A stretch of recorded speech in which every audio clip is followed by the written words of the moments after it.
Good day, everyone. So, for me, this kind of feels like a Friday. I'm guessing it probably doesn't quite feel like that way for you all just yet. Did Dr. Liu say they're going to be in class on Friday? Could have pressed a little bit harder. It could say, well, a tenured faculty member is not holding class. It might have put pressure on her, you know. Then again, she's first year, so she may have said, well, I don't want to rock the boat just yet. So, it really depends on the faculty member. If it's Dr. Liu, she's very, very responsible, very accountable, very good instructor. It's Dr. Shawnee, well, he would have been like, yeah, I don't care. Say his name and he'll appear. That's what I'm worried about. All right. Oh, well, somebody appeared. All right. Uh, Andrew, I said Dr. Shawnee was name and you appeared. So, what are your thoughts on that? All right. Good talk. It's an impossible question to answer. So we've got one last discussion for the semester. So I want to go ahead and make sure that we understand what the schedule looks like moving forward. I've got some comments before we get started today. So we're going to have our discussion today, traditional discussion. As I'm sure everybody knows and not forgotten, we are not meeting on Friday. However, there are a lot of things that are due on this coming Friday. So let's go ahead and just debrief on those. So first of all, you have a quiz on the past 2 weeks of material, which is going to include Ultrix 4 and the two AI discussions. You do not need to wait till Friday to take it. It will unlock immediately after this class is over at 10:30. I shouldn't say immediately. It's actually like 10 minutes after this class is over at 10:30. You can take it anytime between now and sometime on Friday. I don't have a particular time frame.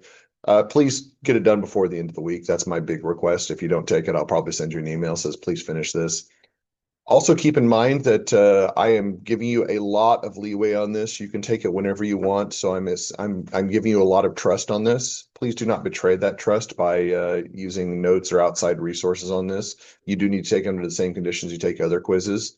If I notice a dramatic spike in average scores, I'm going to be a little bit suspicious, okay? And we don't want suspicion because suspicion is deadly. And I don't know what that means.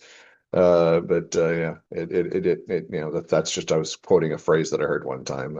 I'm not threatening anybody's life. I apologize. So yeah, I do want to make sure that everybody understands that I do expect you to keep up the codes of conduct that you're held to. Also due on Friday, officially due on Friday is the Ultrix 4 assignment. So please make sure that you completed that.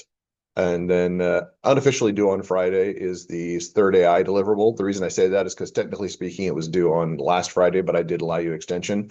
As a reminder, if you fail to submit the AI deliverable before class period starts, which is 9:30 a.m. on Friday, you will receive a 0. I said there were no exceptions, no expansions on that. So you do need to have that in. That is the one thing I'm holding firm to. If you took advantage of that extension, then you are going to be held accountable to that. So please let me know.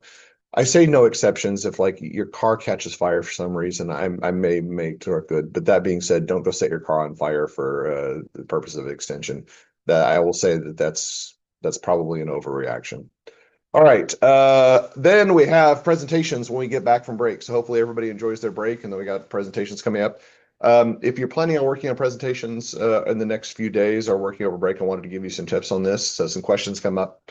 It is one slide in 3 minutes, which sounds like it should be easy. It should not be easy. This should be one of the more challenging presentations you've ever given. If you think, oh, wow, I didn't have to work that hard on it, you're doing it wrong. Okay. I know I've said that before.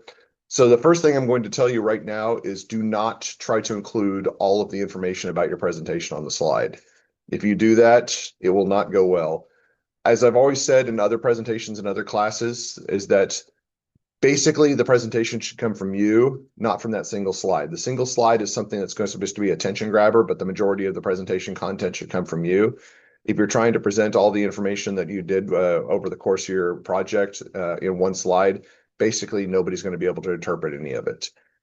How you approach it can be a number of different ways. You can use it as an objective slide with some important statistics and facts. You can use it as a characteristic slide. You can even use it as a creative slide. I was telling one of the students in this class that we've done the 3-minute thesis competition here at Truman State for 3 years, and accounting has always done really well, or at least the last 3 years they've done really well in that. My GTRA placed second 3 years ago, and it was an audit risk research project that we were doing together. And he basically put pictures of hot sauce on his slide because the reason why is like outside of accounting, nobody understands the concept of audit risk. So he was trying to find a way to characterize that.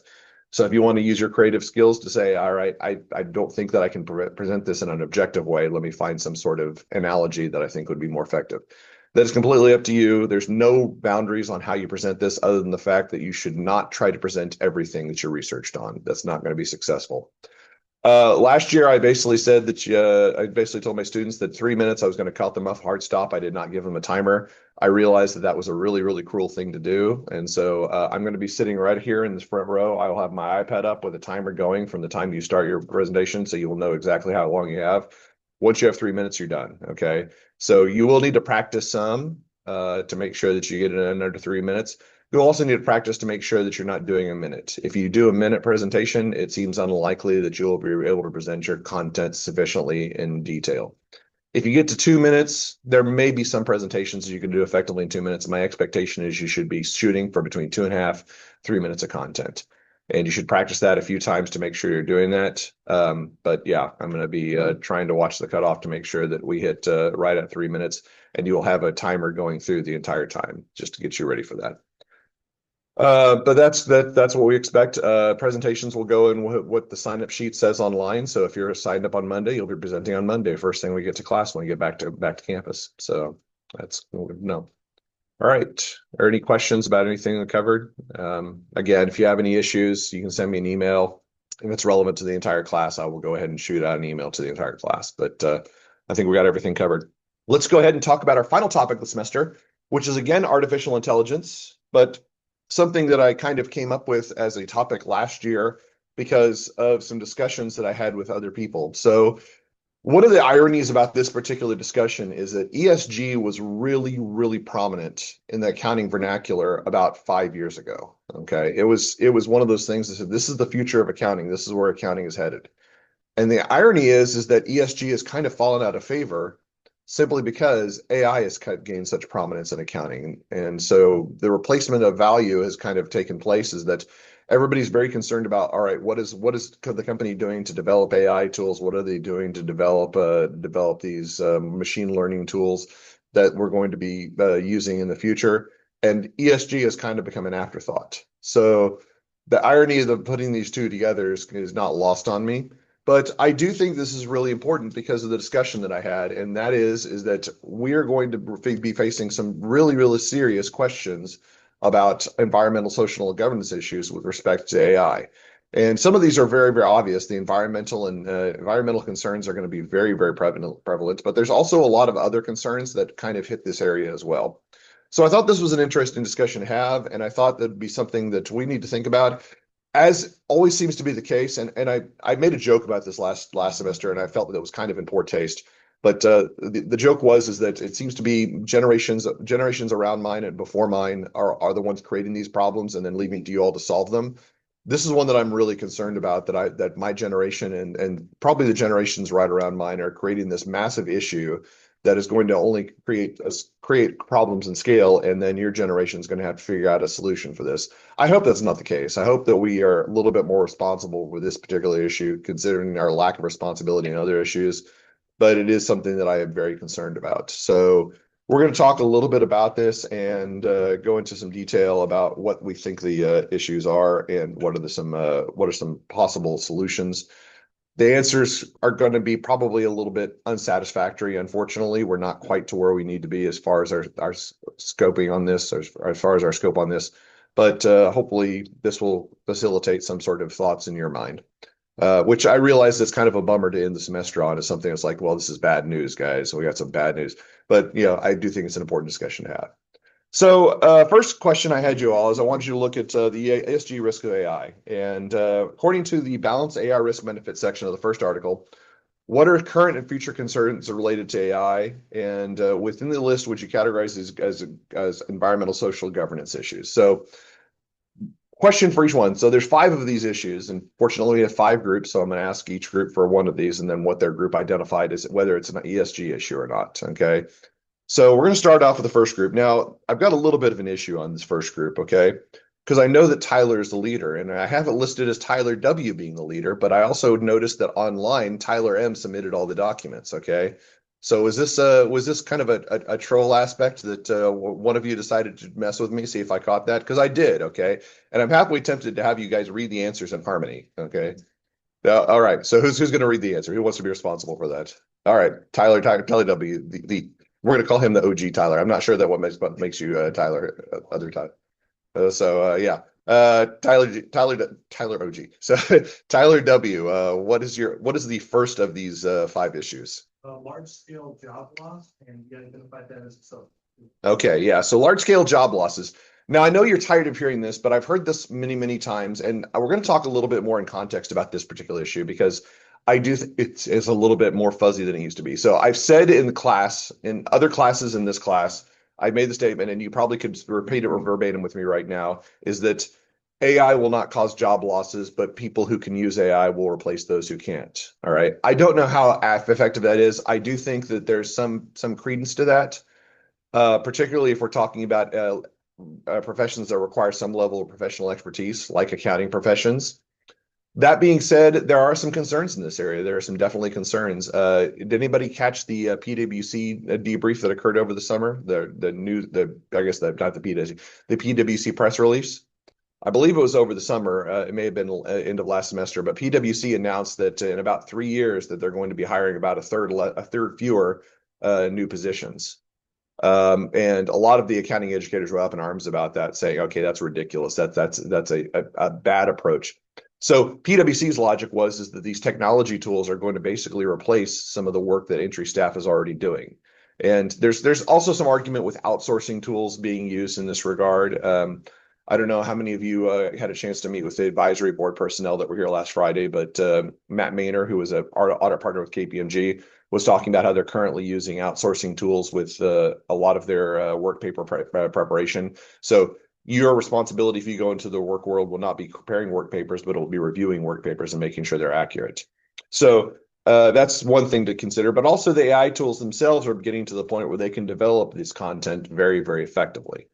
So what does that mean? It means that there's an incentive for these organizations to not necessarily hire these basically low skill environment responsibilities. Now, the contrast to that is this is the reason the audit educators went up in arms is what is the pipeline for accounting? Is it basically hiring somebody in other disciplines, or do you hire people who have done accounting previously? So public accounting, basically the pipeline is people who are currently working in public accounting. Associates get promoted to senior associates, senior associates get promoted to managers, senior managers. And so your pipeline can only develop if you've got sufficient people below. And if there's not enough people, then they can't actually have people above. It is somewhat a pyramidal structure, but if you try to make that a flatter structure, then turnover is going to kill you. So that was the argument they said, is that if you decrease the pipeline, you're going to decrease the pool of people who can be promoted in a given year.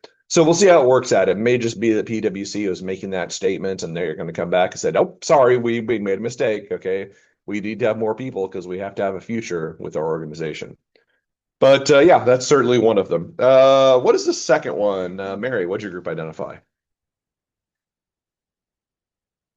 Environmental and societal impacts. So that's pretty general.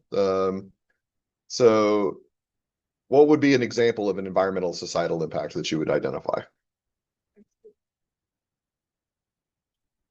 Okay, so could we say greater energy consumption and e-waste might be a good one? Okay, so if you're talking about energy consumption, that was one of the ones that was identified, and you identified environmental and social, and I definitely agree with that. So we're going to talk a little bit about the increased energy consumption of AI tools. That's something that's very much on the horizon, and that was, again, one of the incentives behind this particular research piece is that to look into that. What's another one that you identified, Ben? AI black boxes. Okay. So AI being black boxes. So now really, really concerned because I'm not looking at the same ones. So I thought there was a list of five, but maybe they've changed this and I'm going crazy.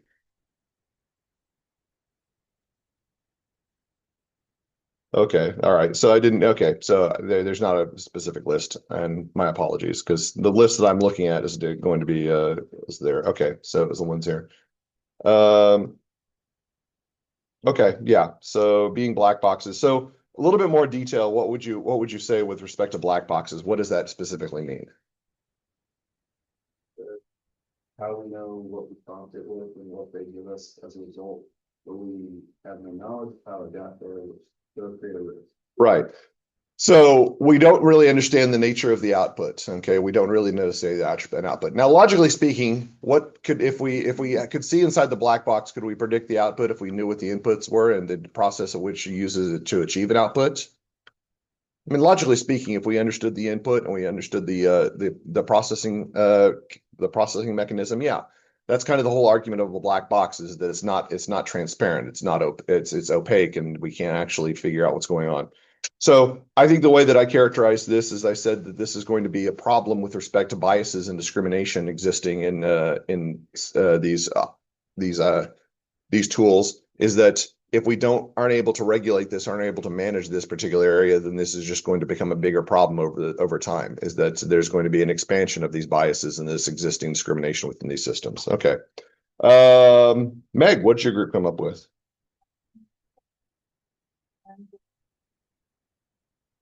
Non-discrimination, personal data protection, and privacy. Yes, privacy and access to data. Would you say that that would be an ESG issue?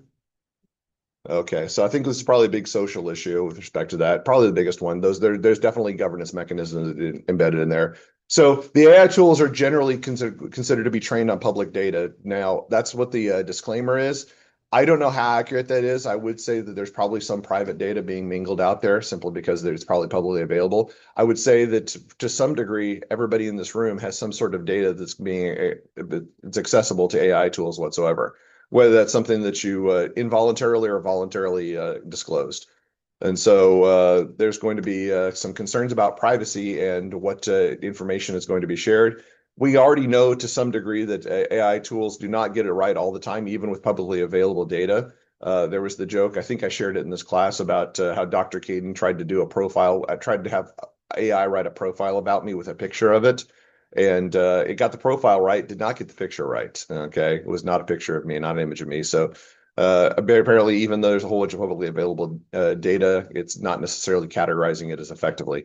I was a little bit concerned about this actually, interestingly enough, because the former administrative assistant with my forensics group at KPMG took a bunch of pictures of social outings back in the 2000s when we were working there. And my Facebook feed has now been filled over the past few days of her uploading that feed of data of pictures of me and all the other forensics personnel at these gatherings. And it's very, very interesting. You guys would probably not even be able to tell it's me because when I started at KPMG, I did not have the goatee. I was clean shaven and I had hair.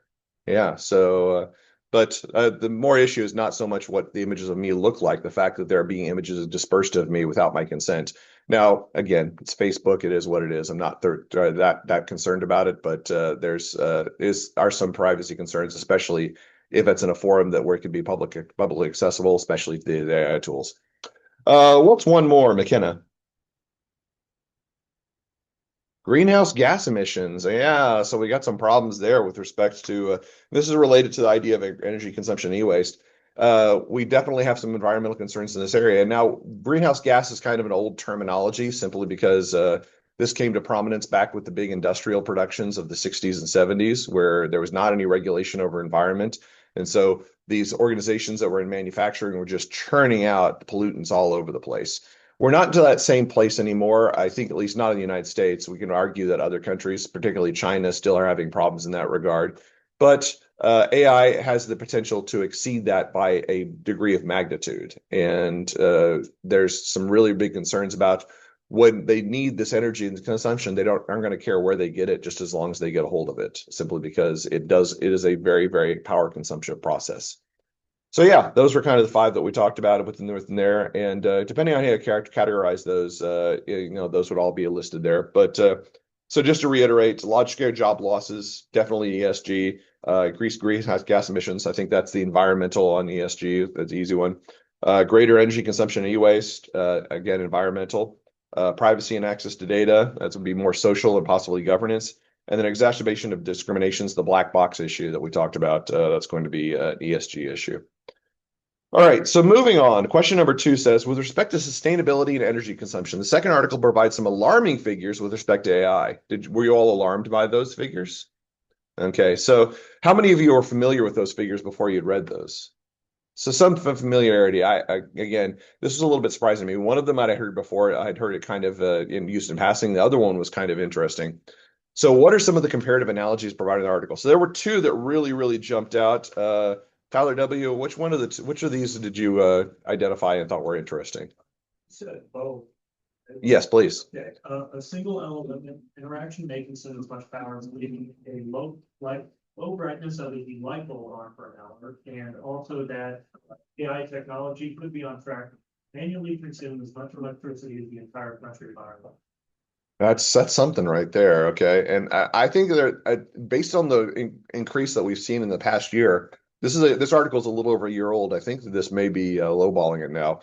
So the individual usage is probably going to be on par, and so we're talking about the use of a light bulb. Now, how many people are in this room are pretty consistent about to try to turn off the lights whenever they're not using them? That's something we were all taught, and we were just kind of like, yeah, I'm not going to utilize energy. First of all, even if it's low power, that's extra money that you have to pay. Secondly, you have to replace the light bulb at some point. So you're trying to be very judicious about the usage. So you're very, very consistent about making sure you turn the light on and off whenever you're not using it. And so that's something that we have ingrained into us. And now we've just got this tool that basically anytime we run a query, it's going to be running like a light bulb for an hour. Now, this is not me encouraging you to say, well, just leave the lights on your house all the time. That's not what I'm trying to do. But that's a little bit surprising and alarming considering that we take such effort and care not to waste electricity in other settings or energy in other settings, and then these AI tools are basically going to be doing it for us, and these are going on constantly. And some of you may say, well, Dr. Barnes, you had us waste a whole bunch of electricity or a whole bunch of energy last week when you had to run all those AI queries. And I said, that's fair. Okay. That's a fair statement. I did do that. I did think there was a rational purpose behind it. I think it was a productive purpose, but that's something we do have to keep in mind. One thing that's really, really interesting to note, and something you may have heard of prompt, is like we talk to these AI tools, especially these LLMs, and they talk to us like other human beings. So when you have a conversation with another person, and you finish the conversation, you say, well, thank you, talk to you later, right? Has anybody been chastised for doing that with an LLM, saying thank you and talk to you later? I've definitely heard the chastising, not because I've done it, but I've heard those chastising before, because whenever you do something like that, it prompts it to respond, and that's basically additional energy usage. So if everybody did that, that's basically burning another light bulb for an hour. And then the country concern. This is not a small country. This is a mid-sized country in the world consuming as much energy as an entire country annually. So that's kind of concerning. We talk about that consume as much as Ireland. What's going to be really concerning is what we're going to see in the future. They could be on track to consume even more. This could actually represent a significant percentage of worldwide energy consumption if it comes to the scale that the predictions have kind of said within the next few years. So yeah, some really big concerns. Which brings us to the Constellation Energy Corporation. They're currently restoring 3 Mile Island nuclear plant. Now we see that word nuclear. Does anybody understand the ramifications of nuclear? So has anybody watched the HBO miniseries Chernobyl or heard about the HBO miniseries Chernobyl? Okay. So that is kind of it's kind of like it's a reality, but kind of a horrific reality story about the Chernobyl disaster.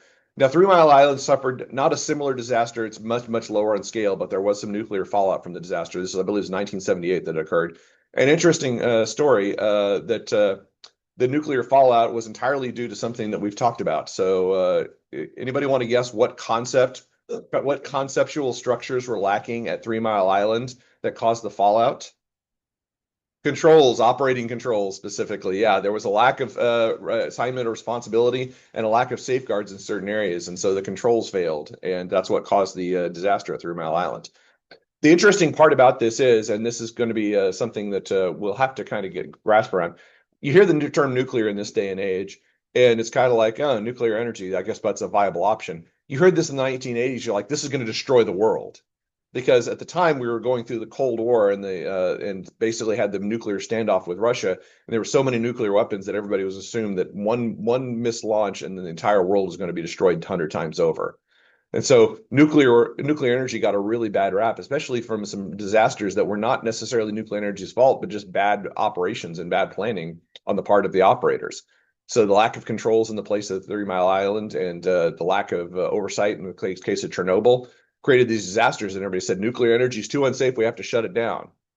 An interesting part is I don't think it was nuclear energy's fault, but this is an interesting perspective because 40 years later, we're looking now and saying, well, I guess we got to open these plants back up. What does that tell you about the need for energy in this particular capacity? That we're taking something that was previously within a generation taboo, something that everybody was saying we can't ever use this ever again, and we're saying we need this to power our data centers. That kind of expresses that it's going to be a big need. Now, the rest of the question goes into, it says, which big tech company is driving this restoration? So, Mary, what big tech company are we referring to here? Yeah, just a startup called Microsoft, second largest company in the world, saying Microsoft. And it's talked about how they were willing to pay double the current rate for energy to actually restore this, simply because there was such a driving need. Now, this leads to some interesting concerns because aside from being an example of how tech firms are in demand of renewable energy, why is this restoration of a particular planet receiving so much media attention? The first reason is obviously because it's nuclear power, okay? Because nuclear power and the stigma that went aside with nuclear power. But there's also another concern. If nuclear power turns out to be not sufficient to meet the need and demands of these AI tools, do we think that energy or these companies are going to turn to other forms of energy? And I don't want to answer that question just yet because that actually leads to another question that we talked about a little bit later on. But it does lend some credence to that idea that energy is going to be kind of a bottleneck for these AI tools to operate, which kind of leads to some concerns about how we're going to be operating in the near future. But let's move on to question number 4. We have this idea of greenwashing, and speculates a practice can become more problematic with AI. So what is greenwashing? Ben, what was your group's definition for greenwashing? Greenwashing, definitely marketing practice for a company misleading to make themselves more environmentally friendly than actually is. Yes. And so, sorry, I was in the middle of taking a drink and you finished the statement. I was like, I'm not finishing. I'm getting some coffee. I don't care. So, yeah, greenwashing is basically a deceptive environmental practices. And so organizations have disclosures, either voluntary or mandated disclosures that are associated with their environmental footprint. And so they tend to kind of make statements that are not necessarily as accurate or effective as we might think they are. They tend to outright lie, or they tend to do things that are a little bit more deceptive, that are not necessarily outright falsehoods, but obscure the issue. So one thing that's kind of an interesting point is this idea of carbon offsets. Has anybody heard of carbon offsets, the concept of that? So a carbon offset is basically where a big organization purchases an environmental interest in some sort of startup or some sort of operation, and they use this as their own. So think, for example, someplace like Amazon that's got just like massive amounts of energy consumption. They say, okay, we have had the carbon impact of so many pounds of carbon emissions. How do we offset that? We go and we buy this startup in the Amazon rainforest that's replanting the rainforest to make sure that these trees regrow.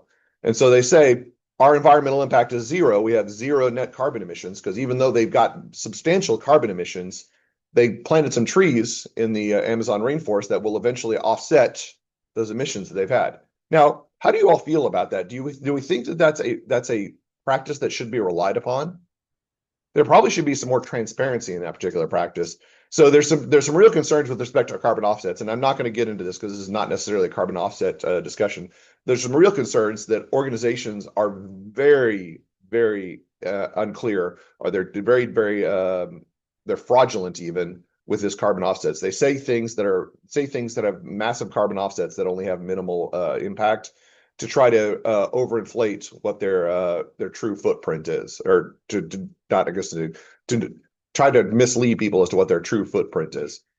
So yeah, certainly some concerns in that regard. But if we think that this is going to be a sustainable solution, it's like, okay, we can continue tearing up the planet and doing these terrible things, but we're going to plant some trees to make up for it. I don't know that that's a sustainable solution because even though it's laudable to be able to restore the environment, it's only going to be doing so in the fact that we want to actually create more damage in the future. So that's not a good thing. It's like, okay, well, I'm gonna go tear up somebody's car, but that's okay because I'm gonna give them money every time I tear up a car. Eventually, the car is not going to be useful anymore. It's not going to be useful to driving. It doesn't matter how much money you give them. Well, I guess they could go buy a new car, but I don't have a good analogy for this one. Sorry, guys. But yeah, the damage being done is at some point is not going to be offset by the progress that's being made in this regard. But with respect to greenwashing, there's probably some big issues with respect to AI because there's going to be a lot more demands for ESG reporting in this area. There's going to be a lot more concerns about the environmental impact or the environmental footprint. And so there's going to be a lot more pressure on these organizations to find ways to make sure that they don't have a massive carbon footprint. By the way, when I use that term footprint, that's basically saying how big of an impact do you leave, a bad environmental impact do you leave? It's like when you go into the forest and you step into a pile of mud and you leave that footprint, that's kind of a statement that you were there. That's kind of the idea behind the term footprint, which I'm sure you're familiar with, or at least you could probably use your intuition to figure out what I was talking about. But with respect to AI, which is going to have a bigger environmental impact, there's going to be a bigger need for these offsets, this basically this what is the term I'm looking for? There's going to be a bigger requirement for organizations to basically make up for their degradation of the environment. They're going to have to try to do things to try to make sure that they're not doing bad things. The impact is not going to go away. So what do we do to offset that? And so the two answers is that they engage in environmental initiatives, or they just outright lie and say we're not having as big an impact as you might think.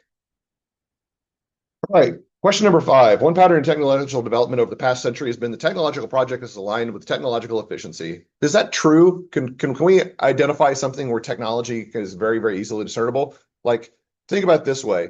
Everybody in this room is, well, everybody except for me is probably in their early 20s. Okay. So think about the video game systems that you played when you were young, when you were a child, and then now the video game systems now. Can we say that the ones that were around 20 years ago are a lot less efficient than the ones that exist now? A lot less powerful? Yeah. If we go back even further, we can go back to my day and age. We can go back to the Nintendo Entertainment System, that big gray box, okay? Or the Atari 2600, which basically are just kind of like, this is so cool. And it was basically the equivalent of a gray box with occasional lines that appeared on the screen, okay? So yeah, certainly some progress. And a lot of that progress goes to the technological efficiency, the fact that we could actually incorporate cheaper, more efficient tools within the same skeleton that can do a lot more. Now, there's a problem. There's a problem here, okay? According to the second article, our past efficiency trends in technology are perpetually sustainable. Meg, what'd your group say on this? Being more conservative rather than sustainable. And like, it argued that the efficiency gains that will lead to bigger models, which will require more power. Yeah, so you kind of went into the second question I was going to ask. It's like, we're not going to achieve perpetual increases in efficiency. We've kind of reached a plateau of that range. So the decreases in size of microchips and electronic devices, the efficiency that they can actually operate on, we're kind of at the limit right now. So we're not going to see much more powerful video game systems. Now, this is just a metaphor. I don't really care about video game systems. And I know some of you are going to be like, for shame, Dr. Barnes.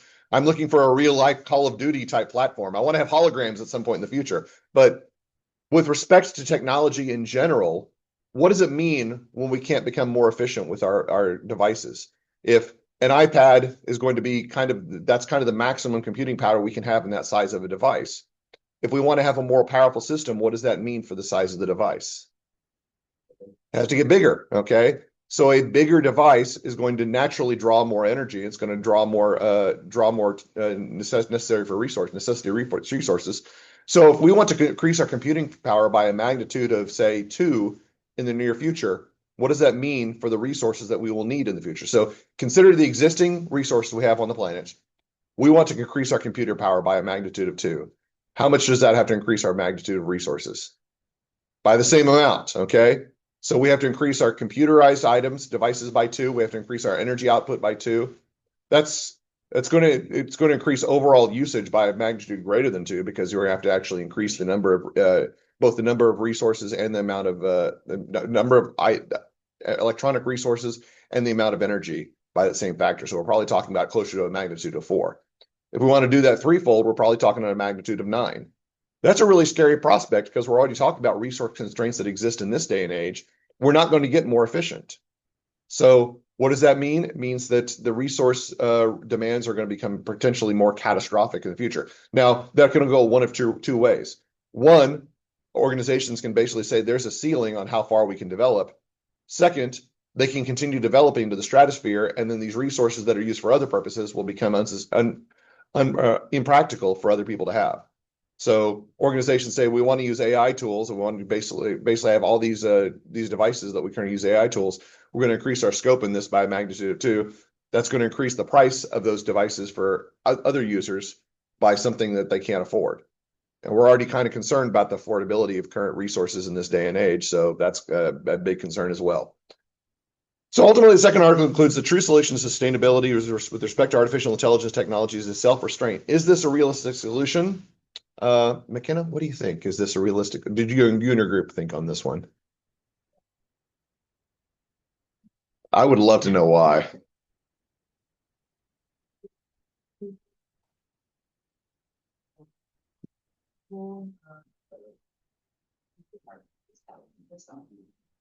That's right. Are human beings well known for their self-restraint, their self-control? We are not rational human beings. One of my favorite things about rationality comes from a stand-up comedian. It's actually called The Stand-Up Economist, and he did Mankiw's 10 Principles of Economics. And I won't go into that, but one of the principles is rational consumers buy at the margin. Okay, and so how many people go to the grocery store and buy at the margin? So you go and you say, okay, I want oranges. I'm going to buy an orange. I have not reached my level of maximum utility. I'm going to buy a second orange. I still have not bought reached my level of utility. I'm going to buy a third orange. Or do you just say, I'm going to buy a half dozen oranges? Yeah. So we don't behave rationally in everyday life. We might think that we behave rationally, but I could probably point out irrationality in every single person in this room. I definitely behave rationally. So, want to talk about self-control? I say, well, Dr. Barnes, you must have great self-control. You mentioned cheeseburger, and I'm lost, okay? Okay, Dr. Barnes, do you like a cheeseburger? It doesn't really matter what time of day. The answer is always yes. Okay, that's one of those things that it's kind of prevalent with me. And so, how do we dictate that self-control is going to be the solution to this problem? The answer is we don't have a solution. So there may be other possible ways to control the probable future for AI tool for dubious uses. What might be a way that we could approach this? I'm going to stick with you, McKenna, on this one. A paid use system, so that's something that we're probably headed towards. But that won't necessarily restrict the development of the tools at the corporate level.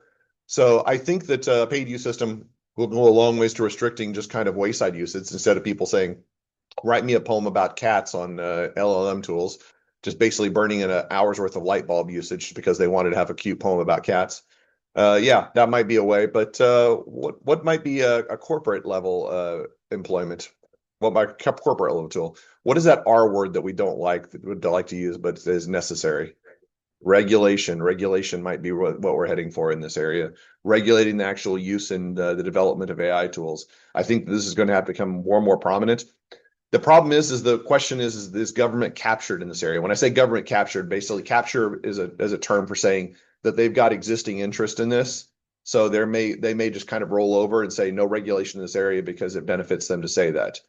Is it possible the government could be captured with respect to AI usage? Yeah, they could have a lot of vested interest in that area, not just as individuals, but as a nation as a whole. So this could be problematic in the future, and regulation could be a difficult pill to swallow. But I think that this is going to be the most reasonable approach.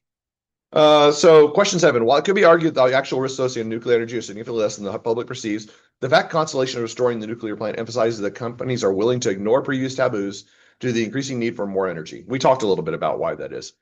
So does this imply that companies may be willing to bypass ESG mandates in the future if it's financially beneficial to do so? Why or why not? So going back to Tyler W., do you think that companies might be willing to bypass ESG mandates in pursuit of greater progress? So we said that while the decision to restore the nuclear plant is a notable shift, it does not inherently imply a willingness to bypass ESG mandates. Their decision is primarily rooted in nuclear power's reevaluation as a low carbon energy source that aligns with current goals. Okay. So we're not there yet. We're not there yet. It is kind of a concerning signal for the future. If we talk about that if they're willing to move into this area that society has basically said, no, we're never ever going to have nuclear energy ever again. It's just too much risk, too much danger, regardless of what the real real risk is, the perceived risk was really, really high due to previous situations. We haven't even got away with that thanks to HBO saying, let's do a Chernobyl miniseries and just scare the bejesus out of everybody. Yeah. Yeah. So that's not necessarily a signal, but there are some concerns. And logically speaking, do we think that corporations have the ability to commit fraud, to do fraudulent actions? I know that we're talking about a different scope than something like just violating ESG mandates. Might they do something in lieu of progress that no would necessarily be in the favor of the society, but in their own personal favor? We're replete with that. We've seen examples of that. This not necessarily an example directly related to AI and ESG, but we have seen corporations acting in their own self-interests. Happens all the time. And keep in mind that there may be a point where it's actually beneficial for them to do so. And I say beneficial, I don't mean net benefit to society, but they actually identify their own benefits. So what is our constraint that we talk about in accounting? What was that thing that we talked about in AIS?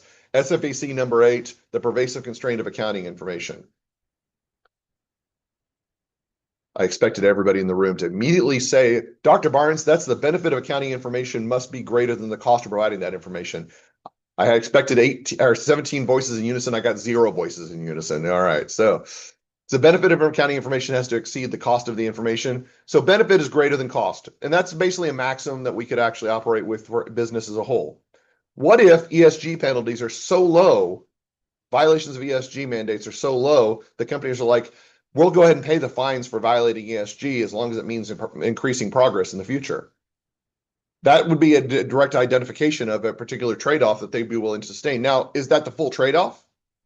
If you go buy a cup of coffee at Starbucks and you drink the cup of coffee and then you toss the cup out on the road, is your only loss the value of that cup?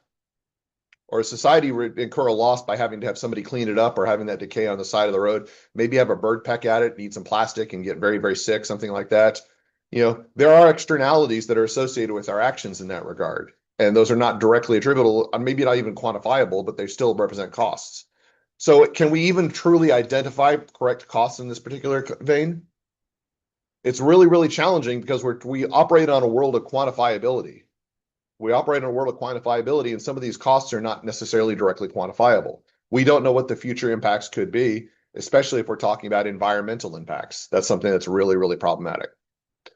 All right, last question. The third article alludes to nuclear power being renewable or sustainable source of energy. One potential approach to AI's issues require tech firms to power a certain proportion of AI operations using renewable energy sources.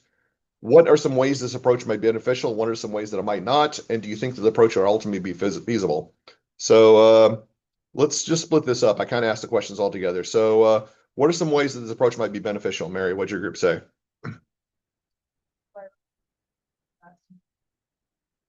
Our operation, this could help protect the environment while still allowing AI to grow. Yeah, so this has been a big, big stumbling block over the past few decades.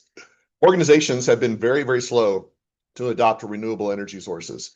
So, and the reason why is pretty straightforward, is that fossil fuels are still higher order magnitudes of power, more efficient, and the supply of them, especially in the developed countries, tends to be much more beneficial. They can actually acquire them for much lower cost than they can from renewable energy sources.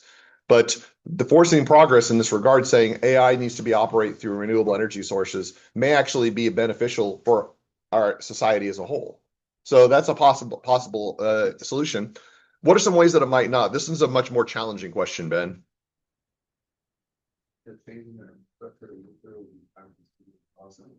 Yeah, time-consuming, costly, and inefficient. So requiring these organizations to do that, there will just basically be a period of time where they're going to operate in the red, where they're going to operate at losses. And it may be something that's a growing pain that we have to go through, but a lot of organizations may not want to go through that particular process. So they may just abandon progress altogether.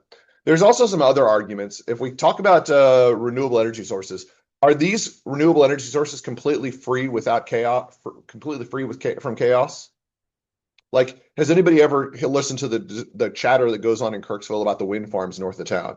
Has anybody ever seen the wind farms north of town, by the way? They're really kind of cool to watch. You see them at like right before it gets really, really dark. At night, it's kind of cool. Actually, you can't see the wind farm, but you can see the lights blinking in unison. That's kind of neat to see. But the wind farms themselves, there are some people in Kirksville who are big, big detractors of those wind farms. They absolutely hate them, and they make the arguments that they're kind of not just a eyesore and a blight, but they create their own form of environmental chaos. Some things is going to do with like what happens when a bird flies into the blade on a or on a wind farm wing. That bird dies. Okay, it goes away. So that's creating chaos. Also, when a wind farm breaks down, a wind generator, a turbine, I guess what it's called, not a turbine, it's a generator. So generator breaks down. Do they recycle the parts? No, apparently the types of materials they use are not recyclable. So oftentimes they just get thrown at the bottom and they just replace the blades. Okay. So we got a whole bunch of plastics that are kind of now sitting in the middle of nowhere, just kind of sitting there and rotting. So there's certainly some environmental concerns. Now I'm not trying to make an argument one direction or other. This is just the hearsay that I've heard, but there's not really anything that we can say is completely free from externalities, not free from environmental impact. So there's some concerns in that regard. So the interesting question, and this is probably the most challenging question, and I got Meg and McKenna left to answer. So I'm going to have you answer both of you answer this. So Meg, what did your group say with respect to whether this approach would ultimately be feasible?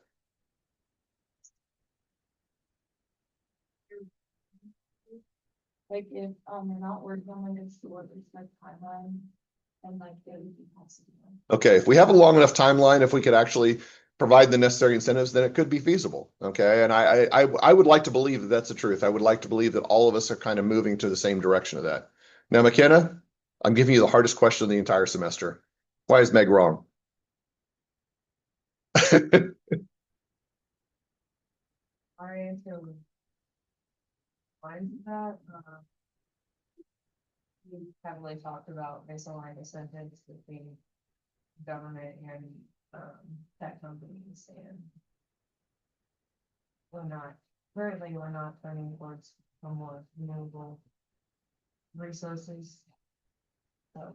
Yep, that was so, well, no, to be honest, that was a very good answer. Okay, so misalignment of incentives is really important. Basically, what we want is not necessarily the same thing that everybody else wants. Stakeholders have different incentives. And so if we're talking about the stakeholders who are saying, I want better environmental conditions, I want better ESG, I want a better overall just global well-being, that's different from somebody who's a shareholder in a large company who says, I want profits. All right. And so conflicting incentives may actually drive people to do different things. And so that's a problem. And until we actually resolve the alignment of incentives, we're not going to resolve this particular problem. So even though I gave you the hardest question of the semester, you pulled that off with flying colors. So well done, well done. I don't necessarily think Meg is wrong. I just wanted you to argue the other point of view. I think that the argument that Meg made was a very, very solid one. If we can actually operate on some sort of alignment of incentives over a long enough term, then we could actually accomplish this. We just not have shown a propensity to do that in recent history. All right, have a wonderful break, and I'll see you all back here in about, I guess, a week and a half. Or at Duke tomorrow, one of the two. Yeah.